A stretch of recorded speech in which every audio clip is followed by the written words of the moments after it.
I'm Karen McBride. Thanks for tuning in. Today we're talking about marketing and public relations and how important it is to your business during a down economy. And here to talk to us about that today is Peter Moses, President of Moses Communications in White Plains. Peter, thank you for joining us. Thank you for having me. Now, before we get into some of your tips and strategies for businesses to think about during a down economy, we'd like to talk a little bit about, first of all, you recently started your business in a down economy, which some folks might say could be a little tricky. So why don't you tell us about that? Well, I decided after leaving a public relations job for New York City that I wanted to do this on my own. I wanted to start my own business. I wanted to work with clients that I chose and who chose me. I wanted to help spread their message in the media and throughout the business community. I wanted them to feel that they would get the attention of someone who knows all sides of the media world, meaning that I worked in television, I was a New York Post reporter for 9 years, and I worked in state government. So there's really no element or aspect of communications and public relations that I don't know, and I do feel that there's a niche for somebody like me out there to work and do good work for the people who hire me.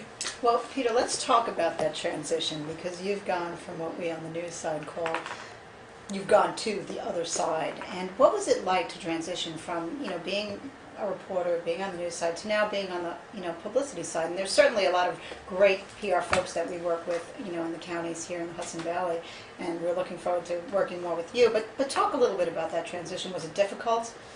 No, because for me anyway, I always thought of myself as an advocate for what I was doing. So when I was doing news, when I was a reporter, I was advocating for the truth and to get it in a perspective that made sense to me and therefore would make sense to the readers of the newspaper or to the viewers on the television shows. When I went to the other side, or some people call it the dark side. I didn't say that. I know you did, and I appreciate that. But when I went to the other side, I determined that I would have the same zealousness at being judicious about getting the information out there, presenting it in a credible way, and giving the reporters something they could work with while not exposing whomever I was working with or for to some of the negatives that the press sometimes seems to focus on. So that's important that you have, having come from news side and having been a reporter, you sort of know what people are looking for, you know what reporters are after, and you know what to give them. So that might give you a little bit of an advantage.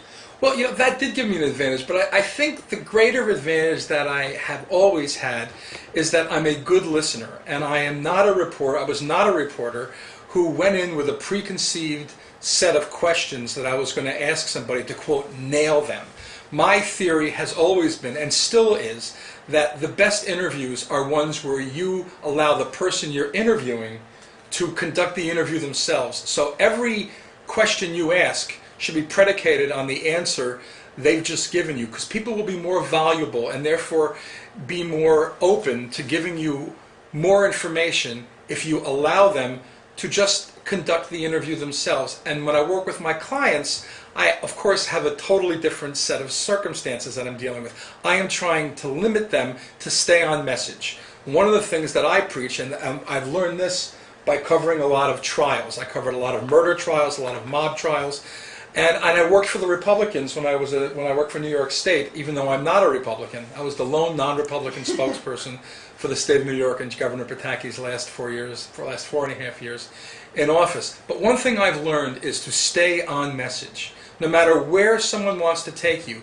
you always need to remember what the core of what you're trying to get across is and remain true to that core. And if you do that, your message will get out there regardless of what the press or someone else may want to do with that information. You keep it straight, it has to come out somewhat straight.